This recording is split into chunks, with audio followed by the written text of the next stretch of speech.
Hello, everyone, and welcome again to another episode of the Fantasy Football War Room podcast. Filling in for James, I'm your special guest host, Frank, and joining me today, I've got Nick and Chris. What's going on? Pronto. Ooh, even more R rolling today. Sorry, I threw you guys I didn't off. say it last episode, so I had to make up a couple extra R's on that one. Gotcha, yeah. Yeah, just Eventually, getting you're into going to this do the chair. whole freaking episode of just the rolling the R. Just there Just for the 40 minutes. Yeah, sorry, guys, a little awkward there. I'm just, getting comfy in this James chair here, so trying to do things the way Keeping he it does. warm from I hope. Yeah, you better Now come he's back missed soon. two, Chris. Your Iron Man streak He's is gonna on. lose. You're There you going. You're go. skyrocketing now. You're good. There you go. MVP right here. Let's go. I think did James is James in danger of losing his host job? I mean, is Frank taking over? We got to get a poll on the Instagram. Yeah, we see do. what the fans think here. Yeah, 100% we do. Hey, better than a 40-yard dash. That's for sure. I'll take a poll any day. So, how's the last few days been for you guys? Nick, did you run that 40? No, I'm under protest that it's under protest, I'm protesting the protest. Protesting the File a subpoena to Chris now? I did. It's in the mail. Oh, there's the lawyer calling you right now. Yeah, you see, the lawyer's on their way. He's telling you not to talk too much. Awesome. Well, fellas, today we're going to be recapping this past weekend's NFL draft. Last episode, we went through the AFC teams. Today we're going to go down and go to the other side and do the NFC teams. So we're going to go team by team and just break down all the fantasy relevant players. So let's get right into it. We're going to start with the NFC West with the Arizona Cardinals. So the Arizona Cardinals focused mainly on defense in this draft. The most notable fantasy player I see here is Rondale Moore in the second round. He's a guy we were all pretty high on, talking about all the college wide receivers.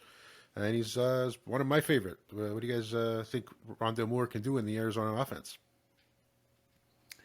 I think the biggest winners for fantasy for the Arizona Cardinals out of the draft is Chase Edmonds and James Conner. They didn't draft a running back this year, so I think that definitely puts a lot of value onto them. More Chase Edmonds than James Conner, but as for Rondale Moore, I loved it. I love the pick. He's everything they were expecting Andy Isabella to be. The fact that they picked him in the second round, I believe was a steal. Sure. The dude's a beast. He's going to be squatting with JJ Watt in the weight room. JJ Watt's already posted his squatting video where the little dude's squatted 600 pounds. So I like it. To me, he's moved up in the first round of rookie drafts. He's someone that I'm going to be targeting. I mean, I don't usually have a lot of firsts to begin with, so it's going to be hard for me to acquire Rondale Moore, but I'm definitely going to try. Yeah, no, I totally agree. He's going to be special there, and it's just another weapon for Kyler. Yeah, it's definitely going to help him out. Just his speed and his playmaking ability. I think he's going to spring up that depth chart pretty quick. Okay, let's go to Los Angeles with the Rams. I like what they've built around Matt Stafford here. Give him some weapons and some help on defense to get him the ball back sooner. Their most notable fantasy picks here are in the second round, they took Tutu Atwell out of Louisville. In the fourth round, they took Jacob Harris out of UCF, another wide receiver. And late pick in round 7, they took Jake Funk. Nice.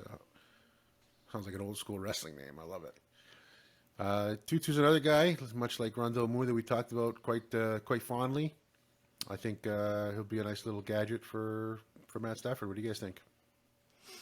Yeah, I mean, they got their two main guys in Robert Woods and Cooper Kupp still. Sure. So, I mean, that's still going to be probably the focus of that team. But Tutu Atwell can come in. He can play in that wide receiver 3 spot. And, yeah, he can make plays happen. And he can definitely get open, make defenders miss, and cause some separation so Matt Stafford can find him. And, yeah, I can see him being somewhat decent. Again, I think it still revolves around those first two wide receivers more, but Yeah, you weren't wrong when you described him as little. yeah. He's a small guy, and I don't know if he'll command a lot of field time. Especially Nick, you forgot about Van Jefferson that they also got yeah, over there that's to right. play in the slot. Yeah, So yeah. I think Tutu might end up being a career special teamer. Uh, Jacob Harris, same thing, and Jake Funk is the guy they might actually move into the fullback spot. That's right. I forgot about Jefferson. Yeah, I see Tutu kind of like a Tavon Austin kind of gadget player, punt returner. Yep. So I mean, worked for him pretty well. He could do, but I mean, he's a second round pick. But then again, Tavon was also a first round pick. So I mean, I guess we'll see what they're going to do with him. Okay, a nice, interesting draft here from the San Francisco 49ers. Nobody really knew where they were going with number 3 overall. There's speculation on trading, which quarterback they were going to take. But ultimately, they ended up taking quarterback Trey Lance. And I think a lot of people are happy about that because, I mean, for a guy that talented to go into a team that ready to compete with all that talent around him, I think he's going to flourish once he gets a starting job, which I don't think it won't be too long until then. They also took Trey Sermon in the 3rd round, running back out of Ohio State. And round 6, they took Elijah Mitchell, another running back out of Louisiana. Would you guys like the Trey Lance pick?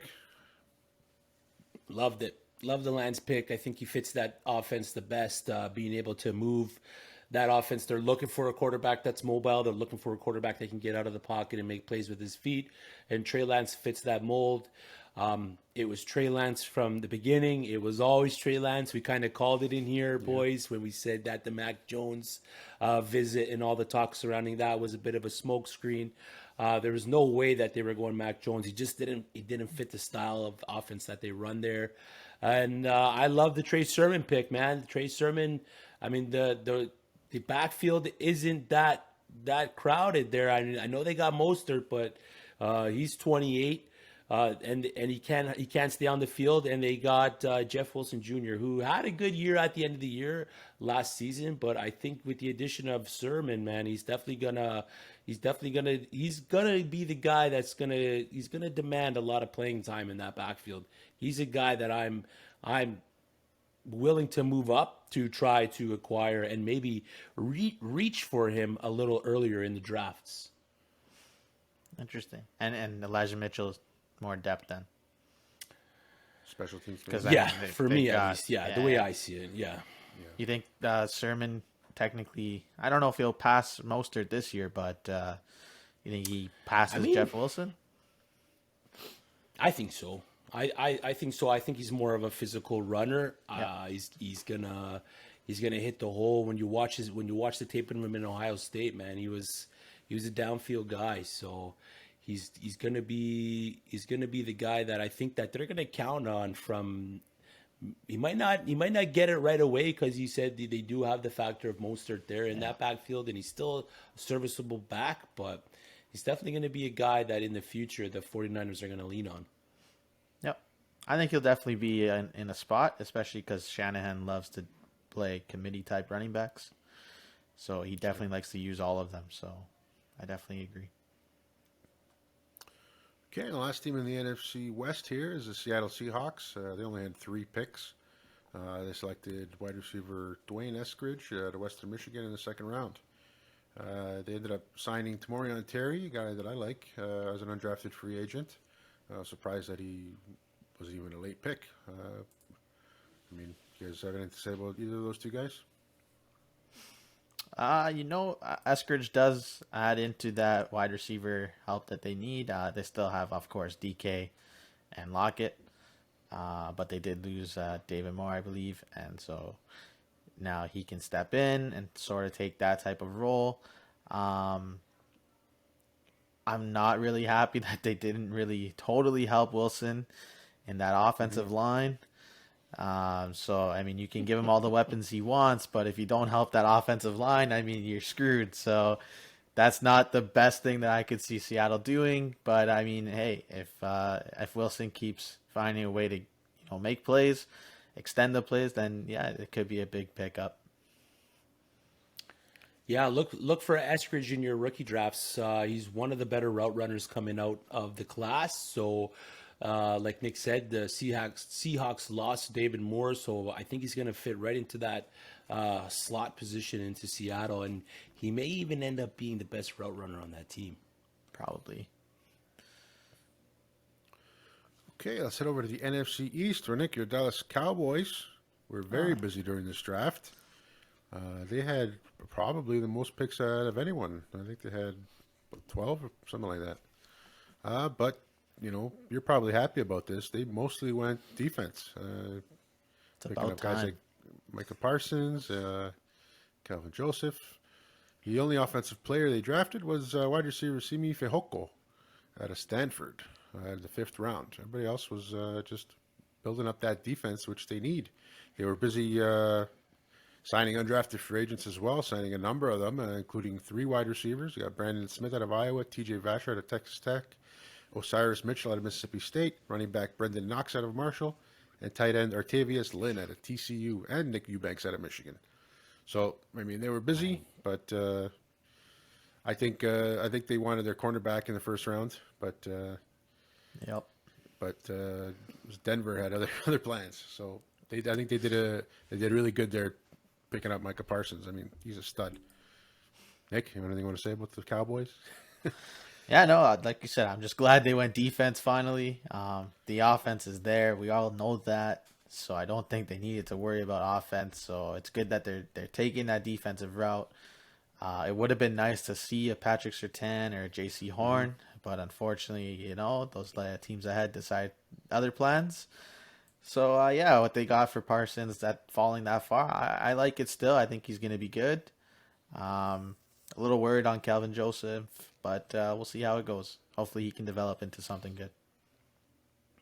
Yeah, I think one of their steals was Jabril Cox in the 4th. Oh, yeah. Big time. I picked 115. He dropped quite a bit, so they were able to grab him there. So It's a very not Cowboys, very non-Cowboys like draft. I think they might have sedated Jerry Jones or something like that. No sexy told him to picks, stay home. just all. they showed him an old feed on the cameras. We got Des Bryant, yeah.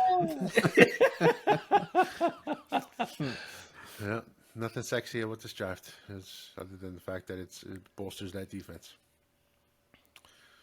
All right, let's go to New York. We got the Giants. Also took care of some big needs on defense here.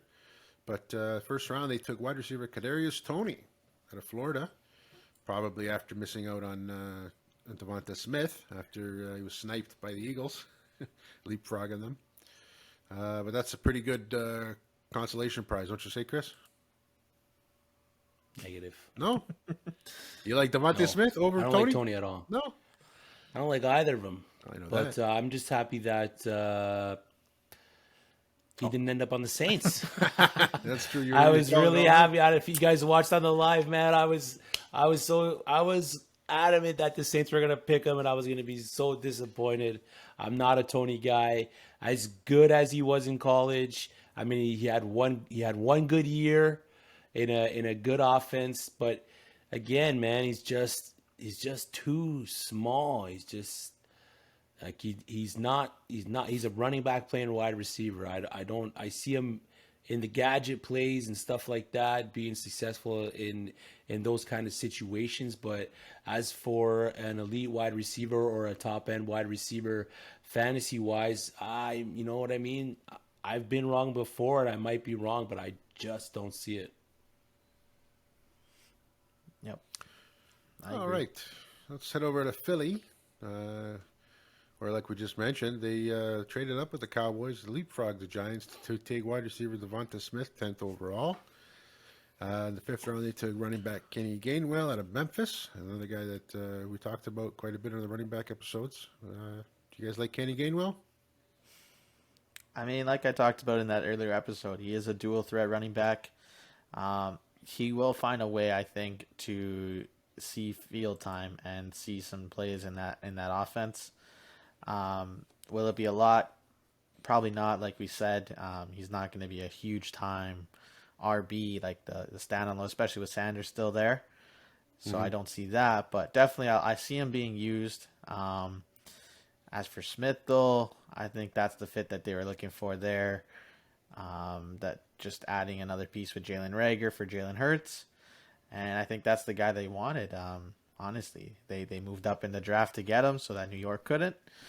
And they're looking to hope that the Heisman Trophy winner can continue to show that skill. Chris, you agree with that? Yeah, I've said my piece on Davonta. You guys know how I feel about him. Yep. I think this only solidifies my take on his fantasy outlook in coming into the season, landing on Philly with the Giants, the Cowboys, and the Washington football team addressing defense this past through the draft and this past season. It's going to be hard for the Eagles to get anything going through the air. I think it's good for Jalen Reagor. I think it's going to take some pressure off of him and allow him to get a little bit more open, if anything.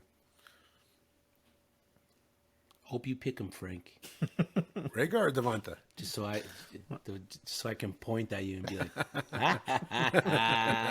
What do you mean? You're doing that now? Yeah, exactly. It's worth noting the Eagles signed quarterback Jamie Newman as an undrafted free agent and Trayvon Grimes among a few other lesser names. I like Grimes. I like Grimes more than Tony out of that Florida offense, man. Yeah. Okay, let's go to Washington. The football team didn't do too much. They got Diami Brown in the 3rd round, tight end John Bates in the 4th, and Dax Milne in the 7th round. And worth noting, running back Jarrett Patterson was signed as an undrafted free agent. Another guy that we talked about that just fell off the draft board at all. Totally. Who do you like out of this? I like Dami Brown. I like him in that offense. I think having all three of Brown, McLaurin, and Samuel on the field at the same time is just going to be it's going to create problems for opposing defenses. You got McLaurin running routes and getting downfield. Damn, he's an absolute burner. And then you got Samuel playing in the middle of the field, coming out of the slot and in the gadget stuff. So I really like the Jared Patterson pickup as well. He's not going to. I don't think he's going to get a lot of playing time to begin with, but he's going to be a great handcuff for Antonio Gibson owners. I think there'd be a nice 1-2 punch. Nice little spaghetti and meatballs, like I like to call. They still have He's just McKissick. small, right? Like, Yeah. they got McKissick. So I think Patterson's gonna serve as just like I said, just a handcuff backup guy. Yeah. I definitely think they'll still use McKissick in that team, just like they did last year, right? So I agree. I just hope Jared Patterson gets a chance, just to get on the field because I think he's special. All right, let's go to the NFC North. Let's start off with the Chicago Bears, and I gotta admit, I'm not happy about it. The Bears had a pretty good draft. All over, every pick was pretty solid. They managed to trade up and get quarterback Justin Fields at number 11, which to me, like, at 11 to get a guy like Justin Fields, that's crazy. It just makes you wonder how he fell so much. I mean, how bad, those concerns about his epilepsy, is that what caused him to fall? It must be. That's the only thing I've heard negative about him. I don't know. I mean, some of the negatives is his pass progression, stuff like that, coming out of Ohio State. But I like the pick. I mean, other than Denver, I didn't really see any other team QB needy that was going to take him. So I think the Chicago Bears protected themselves from maybe the Patriots or another team picking him up. Yeah. So they moved up. I loved it. I love that they were aggressive to go get their guy. I can't wait for the offseason to see the QB battle that they're going to have in camp. Yeah, I think, like I said, I mean, me from the beginning, I thought Justin Fields was QB2 in this whole draft. Yep. I don't see. I think Chicago did an awesome job finally getting that franchise type QB that is versatile and has a different type of game to him. I don't know what's going to happen in that competition. I mean, I can definitely see him beating out. Andy Dalton. Being a Cowboys fan, I saw firsthand what Andy Dalton did last year. So, and I think it would be awesome. What do we got? What do we think about, if he does start? What do we see for Mooney and Allen Robinson? I mean, it shoots up the value of both of them. I mean, Allen Robinson's already a valuable wide receiver as it is, but as for Mooney, I mean, it's definitely going to put him into that top 30 tier, I believe, of wide receivers. It's going to bring him up having an arm like that. He's a guy that Justin Fields is a guy that can see the ball, see downfield and take those shots downfield when he needs to. I mean, if you look at his percentages and where most of his offense came from, it wasn't from dumping the ball off to the running back and letting him do it. I mean, out of all the top QBs coming in, he had the lowest percentage of dump off throws out of all of them. So the fact that Mooney is a burner on the outside as well, I think that only is gonna up his value. And if if you're drafting a startup, he's gonna be an absolute value wide receiver that you're gonna get late in your startups. Totally agree. I think it does shoot him up. Yeah. I hope he wins the job. Honestly, I want to see what he can do in the NFL. I can't see how he doesn't. They took offensive tackle Tevin Jenkins in the second round, 39th overall, which to me is a steal. So they're just building a nice team around him. Even in the fifth round, they went Larry Borum also. So a couple other skilled players, running back Khalil Herbert and wide receiver Daz Newsome in the 6th round. And C.J. Marable, undrafted free agent running back out of Coastal Carolina. So they're trying to build a nice team around him. Let's see how it goes. Unfortunately, the Bears quarterbacks haven't been good since Jim McMahon, and Ohio State quarterbacks haven't had a good reputation either. So let's see if he can turn it around. Come on, Rex Grossman went to the Super Bowl. He did. I remember that because they beat the Saints to get there. Yeah. Okay, let's go to my Detroit Lions. They had a lot of holes on this team to fill, and in my opinion, they're building this team the right way. Just starting it from the trenches and building from there. Going big offensive tackle, Penei Sewell. He fell to us, I think, after he wasn't picked up by the Bengals. So to get a guy like him at 7, it's just fantastic. I believe it's a big anchor for that team. To a lot of people, he was the best non-quarterback in this draft. So I love it. And they went back-to-back D-line. And then they took a guy that I liked. I was pretty happy when they drafted Amon-Ra St. Brown in the 4th round, wide receiver out of USC. And running back Jamar Jefferson in the 7th for a little depth. And a couple undrafted free agents they signed were wide receiver Jonathan Adams out of Arkansas State, wide receiver Sage Surratt out of Wake Forest, running back Dedrick Mills out of Nebraska, tight end Brock Wright out of Notre Dame, and running back Rakeem Boyd out of Arkansas. You guys like the way they're building this team in Detroit, or is it just another? We got another long time to wait. No, you got a long time either way. It doesn't matter. It's still Detroit. I think they knocked it out of the park, though. They got Sewell at a value at the 7th pick. I mean, most of us had him going to Cincinnati at 5. So the fact that he dropped and was able to get him, they're pretty excited about that. Did you see the story of Amon-Ra St. Brown, Frank? Yeah. It's unbelievable. No, did you see what he did? Because he got shunned for the first little bit there. He went into his garage and started catching balls from the jug machine. Yeah. And he posted on the internet, and then the next day he was picked by the Lions pretty much right away. Yeah. So he's a hard worker, and I love the UDFAs that they picked up in John Adams and Sage Surratt. John Adams was a big. He was at the top of the leaderboard in the NCAA and a lot of the receiving stats last season. So he was a big ad. I think the fact that Sage Surratt took the year off last season kind of hurt his value a bit. So they were able to grab him as a UDFA as well. So I like what they did, man. I like their draft. Hopefully it translates off paper and onto the field. I hope so too. Frank, what's your early prediction for who are the top 3 wide receivers right now in Detroit? I mean, other than Quintus Cephas, because that's the only one that we're pretty much sure on.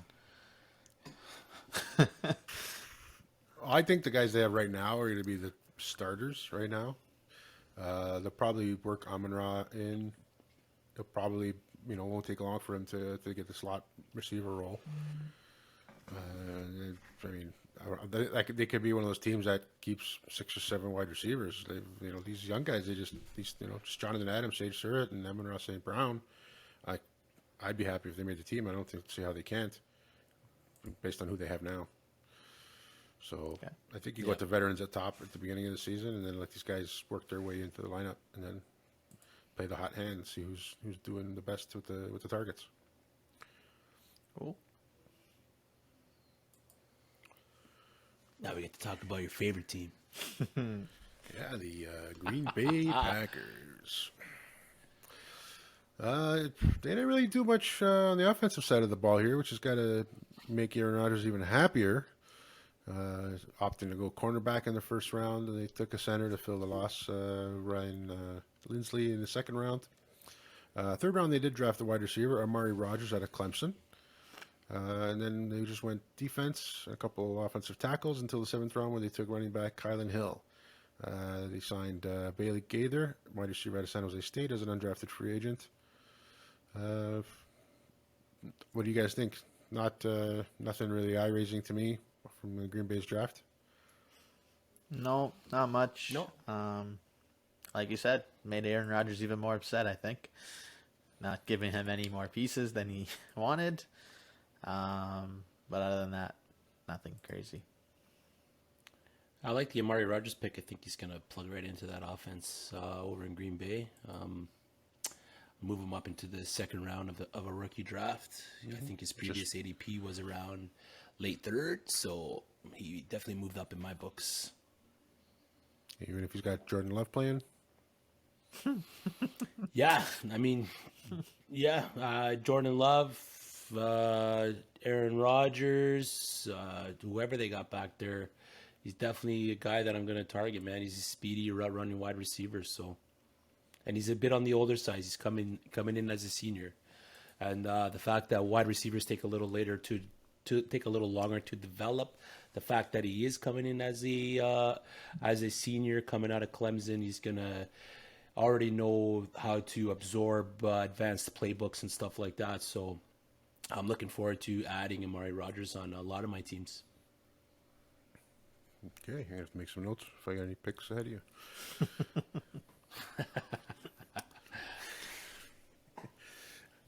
All right, let's close out the NFC North with the Minnesota Vikings. They had a pretty nice draft. Big tackle Christian Harris on their first round. Interesting pick in the 3rd round, Kellen Mond, quarterback out of Texas A&M. What do you guys think of that? Do you think there's any chance he sees any kind of playing time if Kirk Cousins doesn't fit the bill, or do you think Cousins is safe? I think for this year, Cousins is safe, unless he gets hurt or anything like that. I don't really see them not going with Cousins. I don't think they have to because, they're a run-first team anyways, right? So, and what Cousins did last year with the 2 wide receivers, and I don't feel like they're going to really take him away. But I think this is just a much-needed depth piece that they didn't have. Yeah, they didn't. Yeah, Kirk definitely made some good fantasy wide receivers out of Thielen and Jefferson, but I think if they don't win games in the first half of the season like they were doing last year, if Kirk Cousins falters early on, man, I don't see why they wouldn't try to have a change in there and put Kellen Mond in there. To me, the sleeper of the draft that I'm going to try to acquire here is Kene Nwangu, the running back that they picked in the 4th. Mm-hmm. I think he's gonna get some valuable snaps if Cook gets hurt, which he usually does every season. He goes down for a game or 2, but in deeper leagues, if you got a taxi system or anything like that in your leagues, definitely take a look into Kene Nwangu out of Iowa State.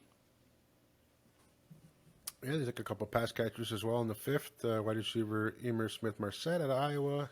Tight end Zach Davidson. A couple, three wide receivers, undrafted free agents: Blake Prohl, Wap Fillier, and Myron Mitchell. I like to feel your pick. Pick up. All right, let's head over to the NFC South, starting with the Atlanta Falcons. So number 4 took Kyle Pitts, like a lot of mock drafts had. Just makes you wonder. We did. And sixth round, they went wide receiver. It took Frank Darby. The rest of the draft was pretty much just filled with defense and a couple offensive linemen. Some undrafted free agents they signed were it was our boy favorite Felipe Franks out of Arkansas, running back Javian Hawkins, wide receiver Austin Trammell, running back Caleb Huntley, and wide receiver Antonio Nunn. What do you guys think? You think Kyle Pitts? What does he do to that offense at this stage of after the draft? Create problems. Nothing but create problems for any opposing team that they're going to face. I think that addition into that Atlanta offense puts Kyle Pitts in the top 5 fantasy tight end category. If he can get the touches, if he can get the targets, if he can get the passes his way, what he most likely will is going to be that down the middle threat that Atlanta was missing. Expect Kyle Pitts to have a big year, man. I've seen him go. I'm in some rookie drafts right now. In a startup, I've seen him go 1.6 in a startup, which is a little rich for me. A little too Sure, a little too much. I'm not that bold, but I've definitely seen him go in some of the rookie drafts as early as 1.3. So if you're in a premium league, and even if you aren't in a premium league, he could be one of those guys that could be putting up wide receiver numbers in the near future. And what does he do for Matt Ryan's fantasy value? It definitely puts Matt Ryan up there, yeah. Is he back to being the top 5 guy? I don't know about see top why 5. not. Well, yeah. Why not? With Julio, Ridley, and Pitts, I mean, the only thing they're really lacking is a solid running back. As much as James thinks Mike Davis is going to be the guy in Atlanta, Javian Hawkins was a nice ad, man, from as a UDFA. He was another guy that was high on our list. He was a top 10 guy on our list, I believe, when we put it out there. So the fact that he landed up in Atlanta is great situation for him. What do we think? Do we think that the Kyle Pitts pick was the right move, or do we think they should have went the quarterback? No. That's the question though now is how long is Matt Ryan going to last right now given this current situation? Do you think he can stretch this out now 3-4 more years, or are they going to regret not taking the quarterback in a year from now? I don't think so. I think just go ahead, Nick. No, I was going to say, yeah, I like the Pitts move. I mean, with the quarterback falling there, it definitely brought a tough decision on them. But honestly, with what the offense they have now with Pitts, it's obviously a much better offense than without him. And the type of player he is just going to excel. And if they do need the quarterbacks, I think they can get them either next year or the year after, right? So I think they believe Matt Ryan can play a few more years, and that's why I think they went that way. Yeah, they got hot dogs. They got hot dogs there too. So they must believe all right, they got hot dogs. They very well could have traded back up, even in the second round and picked somebody like a Kellen Mond up, or so they must be pretty high on him still. Yeah, exactly. See what they could do with him and try and win one with him. Or they let hot dogs go in, It's or fun. they let hot dogs. Yeah. Grilled or steamed? Put hot dogs in. Grilled, steamed, or boiled? Barbecued. Yeah, grilled. Okay, let's go to Carolina. The Panthers. Nice little draft for them as well. One of your favorites, Chris. Fantasy notable players include second round pick Terrace Marshall Jr. out of LSU, wide receiver. Third round, they picked up tight end Tommy Tremble out of Notre Dame. Fourth round, Chuba Hubbard, running back out of Oklahoma State. A guy that we had fairly high in our rankings, I believe, at some point, but he fell to the fourth round. In the sixth round, wide receiver Shee Smith out of South Carolina. Chris, what do you think of Terrace Marshall Jr.? I think he's gonna add the speed that they need on the other side of the field for the offense in Carolina. I know he had a bit of health issues, which causes his stock to drop a bit. So Carolina kind of got a bit of a value pick there in the second at the 59th pick.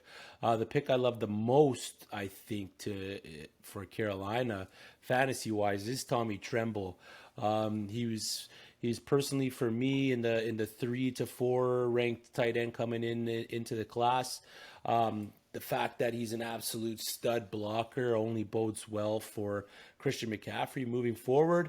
And then the only downfall for Hubbard is that he's going to be pretty much a handcuff. The reason why Carolina drafted him was Matt Rule's wife called Matt Rule and said, you got to draft Hubbard. And that's what he did. I mean, happy wife, happy life, right? Is that legit? This Like doesn't that make you actually worry about it? happened? Yeah, that's legit. Yeah. Oh, yeah, that's legit. Okay. That's a true story, That's a bruh. true story. I Hey, don't know if I wow. want my wife recommended somebody. That's like interesting. Yeah. that. Yeah. She called and said, "You better pick Chuba." He picked Chuba, Why? so he listened to his wife. Okay. Hey, I mean, good for the Canadian kid. Yeah, sure. Not too many of them. Yeah, I mean, he's a handcuff. If you have McCaffrey, Chuba's the guy you draft as the handcuff, right? He's the second guy there. Yeah. Yeah, no kidding.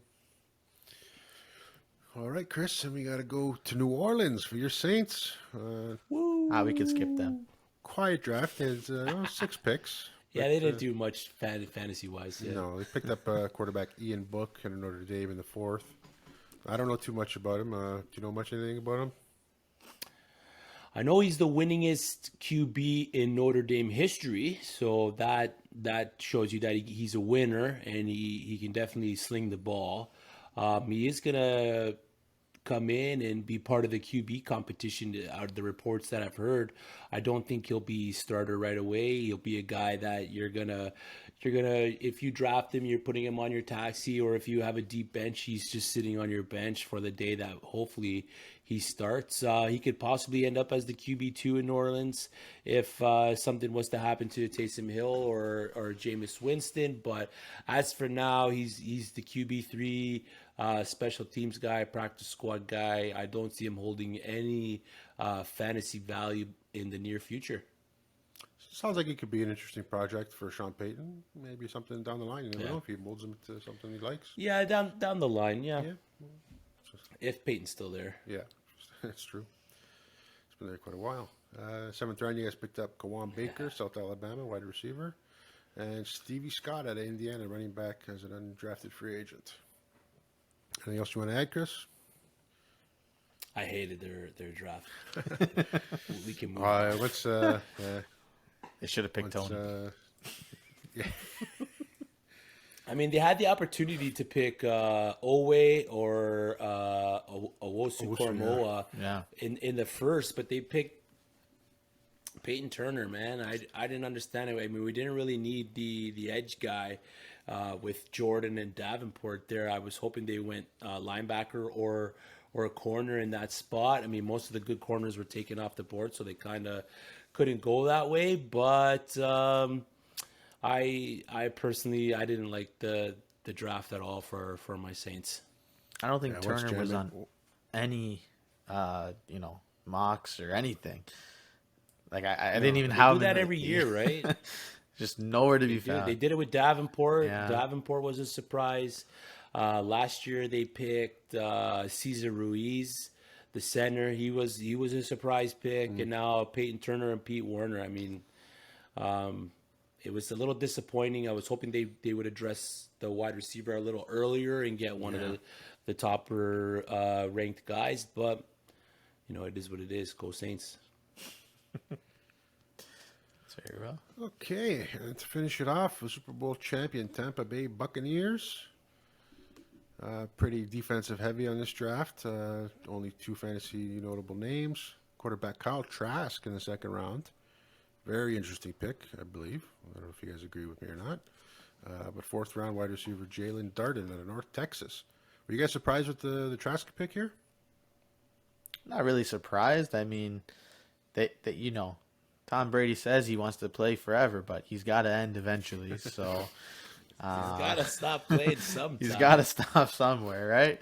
And I think, Trask is kind of a similar player in that style, and getting that knowledge from Tom Brady. It'll help him out in his development, and maybe he could become something big. I mean, he had a huge year his last season with Florida there, so who knows? But Tampa Bay was in a position where they could pretty much draft whatever they wanted because they got the whole team back almost in a sense. And looking towards the future with Kyle Trask, I mean, I don't mind it. Yep, I agree. I like the Trask pick. He's going to be hopefully the QB of the future there in Tampa. He landed in a great spot. The offense is going to fit him well, just like it fits Tom Brady. I mean, with Byron Leftwich there as the OC, it's only gonna benefit Trask. He could. There was a stat. I forget what it was, but I read one of those interesting stats there that all the makings and everything of Kyle Trask, he's probably, out of all the QBs drafted, he's the one guy that has the best odds to win a Super Bowl, which I'm gonna find that stat and bring it up the next show. But and Jalen Darden, I like Jalen Darden coming out of college. It's just unfortunate that he's gonna get buried in the depth chart in Tampa Bay. Yeah, Wait, did you mean Kyle Trask is gonna actually win one himself? Or just win one because Tom Brady's going to do it again this year? Yeah, maybe that was the stat, eh? I mean, that was it. But as a starter, he's actually the QB who's got the most interesting, best odds of winning the Super Bowl. Yeah, very interesting. But Tampa stinks anyway. I agree. They didn't just win a Super Bowl or anything. It's fine. If it wasn't for Kevin King, they would have been there. I fell asleep. He fell asleep, eh? All right. Kevin King cost Green Bay. Okay, well, that's our show for today. Thank you for listening. Please follow us on Instagram at the Fantasy Football War Room and on YouTube at the Fantasy Football War Room Podcast and all our other social media, and especially in our TikToks. Chris has got some good ones coming out, I'm sure. Our next episode drops next week on Tuesday. So see you all, and have a good night. Just one quick thing, Frank. We didn't bring it up next episode. We got to thank our contest winners. Shout them out. Jeff, Marco, and Gianluca were the three winners. Jeff knocked it out of the park. He got 11 correct picks, better than pretty much 98% of actual NFL analysts. So way to go, Jeff. We look forward to having a podcast episode about your league of choice, and looking forward to seeing those three guys in our listener league. So thanks to everyone who joined and who submitted their mock draft. We had a good time following the picks. It was a little tricky. We all three of us had to look over it to make sure we had the picks right, but we got it done. We got it right, and we look forward to doing something like that in the future. Yeah, it was definitely a lot of fun. We got to come up with a better system of how the points work. But hey, other than that, don't let James do it first. Other than that, congratulations to the three winners. Good job on the three winners there. Again, like Chris said, we look forward to having you in that listener league, and well done. Yeah, lots of fun. I was the winner out of all four of us, so yeah, that's whatever. Not surprising. Oh yeah, that was a lot of fun, and we got a lot of good feedback from everyone that was involved. So a lot of good fun stuff that you should check out. So thank you very much. Have a good night. Ciao.